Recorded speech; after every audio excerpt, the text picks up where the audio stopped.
So ಅದಾದ್ಮೇಲೆ ಬೇಕಾದಷ್ಟು ಹೋರಾಟ ನಡೀತು. ಅವ್ರನ್ನ ನಮ್ಮ ಗ್ರಾನೈಟ್ ಅಂತೀನಿ ಗಣಿ ವಿಚಾರಕ್ಕೆ ನಾನೇ ಒಂದು 15 ಜವಾಬ್ದಾರಿನ ತೆಗೆದುಕೊಳ್ಬೇಕು ಅಂತೇಳಿ ಒಂದು ತನಿಖಾ ತಂಡ ನೇಮಕ ಮಾಡಿದೆ. ಬಹಳ ಚೆನ್ನಾಗಿ ಬಹಳ ಹೋರಾಟ ಮಾಡಿ ಏನು ಸಿದ್ದರಾಮಯ್ಯನವ್ರನ್ನೇ ಅಲ್ಲಿಗೆ ಬಿಡ್ಲಿಲ್ಲ, ಇಲ್ಲಿಗೆ ಬಳ್ಳಾರಿಗೆ ಅಂತ ಸಂದರ್ಭ ಅಲ್ಲಿ ಹೋಗಿ ಅವ್ರೇನು ತನಿಖೆ ಮಾಡೋಕ್ಕೆ ಅಪೋಸಿಷನ್ ಲೀಡರ್ನೇ ಬಿಡ್ಲಿಲ್ಲ.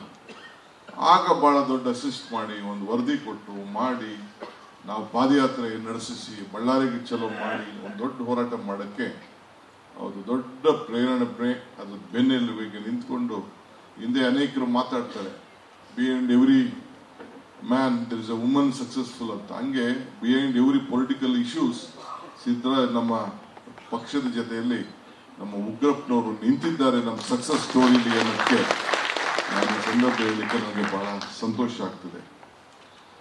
ಇನ್ನೊಂದು ಅವಕಾಶ ನನಗೆ ಸಿಕ್ತು, ಅವನ್ನ ಪಾರ್ಲಿಮೆಂಟ್ಗೆ ನಿಲ್ಲಿಸಂತ ಸಂದರ್ಭ. ನಾನು ಬಳ್ಳಾರಿ ಉಸ್ತುವಾರಿ ಮಂತ್ರಿ ಆಗಿದ್ದೆ, ಸಂಯುಕ್ತ ಸರ್ಕಾರ, ಟಿಕೆಟ್ ಸೆಲೆಕ್ಷನ್ನು ಬೇಕಾದಷ್ಟು ನಡೀತು ಚರ್ಚೆ. ಸೊ ನಾನು I stood like a rock. ಸಿದ್ದರಾಮಯ್ಯವ್ರಿಗೆ ಗೊತ್ತಿದೆ, ಆಲ್ಮೋಸ್ಟ್ ಡೆಲ್ಲಿಲಿ ಒಂದು ಡಿಸಿಷನ್ ಆಗೋಗಿತ್ತು. ಸೊ ನಾನು ರಾಹುಲ್ ಗಾಂಧಿಗೆ ನೇರವಾಗಿ ಬೆಳಗ್ಗೆ ಟಿವಿಲಿ ನೋಡಿದೆ, ಪೇಪರ್ ನೋಡಿದೆ, ಯಾರ್ದೋ ಬೇರೆ ಹೆಸರು, ಒಬ್ಬ ಇಂಜಿನಿಯರ್ ಹೆಸರು ಇತ್ತು. ಸೀದಾ ರಾಹುಲ್ ಗಾಂಧಿಗೆ ಫೋನ್ ಮಾಡಿದೆ, ನಾನು ಡಿಸ್ಟ್ರಿಕ್ಟ್ ಮಿನಿಸ್ಟರ್ ಆಗಿದ್ದೀನಿ, ನನಗೆ ಗೊತ್ತಿದೆ, ನನ್ನ ಮೇಲೆ ನಂಬಿಕೆ ಇದೆ ತಾನೆ, ನಂಬಿಕೆ ಇದೆ ಡಿಕೆ, ನೀವು ಕೊಡಬೇಕು ನೀವು ಉಗ್ರಪ್ಪನವ್ರಿಗೆ, ಯಾರು ವಿರೋಧ ಮಾಡ್ತಾರೋ ಪರ ಮಾಡ್ತಾರೋ ನಾನು I will take up the responsibility ಅಂತೇಳಿ ಉಗ್ರಪ್ಪನವ್ರಿಗೆ ಗೊತ್ತಿದೆ ಯಾವ ರೀತಿಯ ರಾಜಕಾರಣ ಮಾಡಿದ್ದೇವೆ ಅಂತೇಳಿ. ಸೊ ನಾಮಿನೇಷನ್ ಫೈಲ್ ಮಾಡಕ್ ಹೋದಾಗ ನೀವು ಹೇಳ್ತಿರೋ ಉಗ್ರಪ್ಪನವ್ರ ಕಣ್ಣು ಸಾಕ್ಷಿ, ಕೆಲವರು ಜೊತೆಲಿ ಇದ್ದವ್ರು ಇರ್ತಾರೆ. ಏನೇನೋ ಪ್ರಯತ್ನ ಮಾಡಿದೆ, ಒಂದು 8,000 ಜನ ಸೇರಿಸಿ ಮಾಡಬೇಕು ಅಂತ ಇದ್ರು, 4,000 ಜನ ಇದ್ರು, ಒಬ್ಬ ಮೇಜರ್ ಕಮಿಟಿ ಇರಲಿಲ್ಲ. ಬರೀ ಎಲ್ ಎಂ ವೀರಭದ್ರಪ್ಪ, ಅವನ ಜೊತೆಗೆ ಇನ್ನೊಬ್ಬ ಒಬ್ಬ ಮಾಜಿ ZP ಮೆಂಬರ್ ಇಬ್ರು ಇದ್ರು. ಯಾಕೆ ಅಂತೇಳಿ ನಂದೇ ಆದಂತ ಒಂದು ದೊಡ್ಡ ಪರಿಶೀಲನೆ ಮಾಡಿದೆ.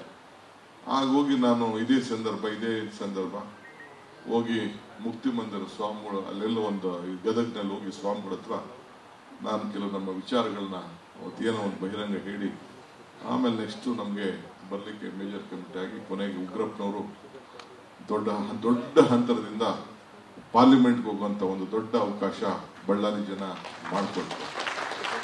ಸೊ ಅವ್ರಿಗೆ ಸಿಕ್ಕಂತ ಪ್ರತಿಯೊಂದು ಹಂತ ಕೂಡ ಒಂದು ಧ್ವನಿಯಾಗಿ ಒಂದು ಪಕ್ಷಕ್ಕೆ, ಒಂದು ಸರ್ಕಾರಕ್ಕೆ ಒಂದೊಳ್ಳೆ ಮಾರ್ಗದರ್ಶನ ಕೊಡುವಂತ ಕೆಲಸ.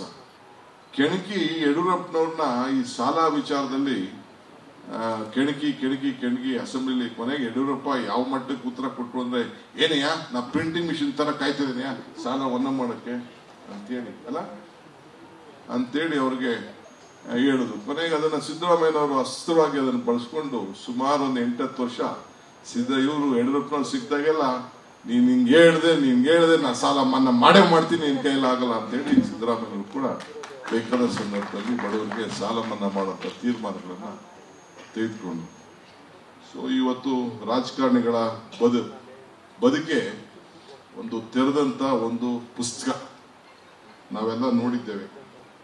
ಸೊ ಎಲ್ಲರೂ ಪುಸ್ತಕ ಓದಕ್ ಆಗಿಲ್ಲ, ಬೇಕಾದಷ್ಟು ವಿಚಾರಗಳನ್ನ ಇವತ್ತು ಚರ್ಚೆ, ಬಹಳ ಚೆನ್ನಾಗಿ ವಿಚಾರಗಳನ್ನ ಸಿಂಧ್ಯಾ ಸಾಹೇಬರು ಮಾತಾಡಿದ್ದಾರೆ, ರಾಮಚಂದ್ರಪ್ಪರು ಮಾತಾಡಿದ್ದಾರೆ, ನಾಗಮುಂದರ್ ಸಾಹೇಬರು ಮಾತಾಡಿದ್ದಾರೆ. ಇನ್ನು ನಾವು ಮುಖ್ಯಮಂತ್ರಿಗಳ ಭಾಷಣ ಕೂಡ ಕೇಳಬೇಕಾಗಿದೆ.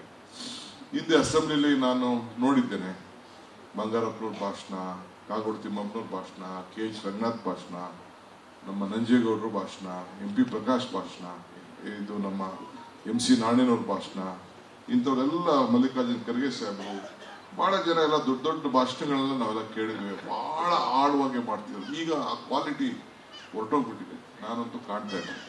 ಬಟ್ ಈ ಉಗ್ರಪ್ಪನವ್ರು ಮಾತ್ರ ಯಾವಾಗೂ ಇವತ್ತು ಕೂಡ ಅವತ್ತು ಹೆಂಗೆ ಇವತ್ತು ಪ್ರತಿ ಸಂದರ್ಭದಲ್ಲೂ ಕೂಡ ಅವ್ರು ಹೇಳ್ದಂಗೆ ಒಂದು ಸೆಕ್ಷನ್, ಒಂದು ಕಾನೂನು ಪ್ರತಿಯೊಂದಕ್ಕೂ ಅಟ್ಯಾಚ್ಮೆಂಟ್ ಮಾಡಿ ನಾವೇನೇ ಪಕ್ಷದಲ್ಲಿ ಹೋರಾಟ ಮಾಡ್ಬೇಕಾದ್ರೆ ಸಂಘಟನೆ ಮಾಡಿ, ಗವರ್ನರ್ ಪಿಟಿಷನ್ ಕೊಡ್ಲಿ, ಯಾರಿಗೆ ಮಾಡ್ಲಿ, ಯಾವುದೇ ಸಂದರ್ಭದಲ್ಲಿ ಏನಾದ್ರು ಮಾಡ್ಬೇಕಾದ್ರೆ ನಮ್ಮ ಡ್ರಾಫ್ಟಿಂಗ್ ಕಮಿಟಿಗೆ ಮೊದಲು ಉಗ್ರಪ್ಪನವ್ರಿಗೆ ಹೇಳ್ಬಿಟ್ಟು ಅವ್ರಿಗೆ ಫೋನ್ ಮಾಡ್ಬಿಟ್ಟು ನಿಮ್ಮ ಸಲಹೆ ಏನಪ್ಪಾ ಅಂತ ಹೇಳಿ ಅವ್ರು ತೆಗೆದುಕೊಂಡು ನಾವು ಕೇಳೋಂಥ ಒಂದು ಪದ್ಧತಿಯನ್ನ ನಾವು ಮಾಡ್ಕೊಂಡು ಬಂದಿದ್ದೇವೆ.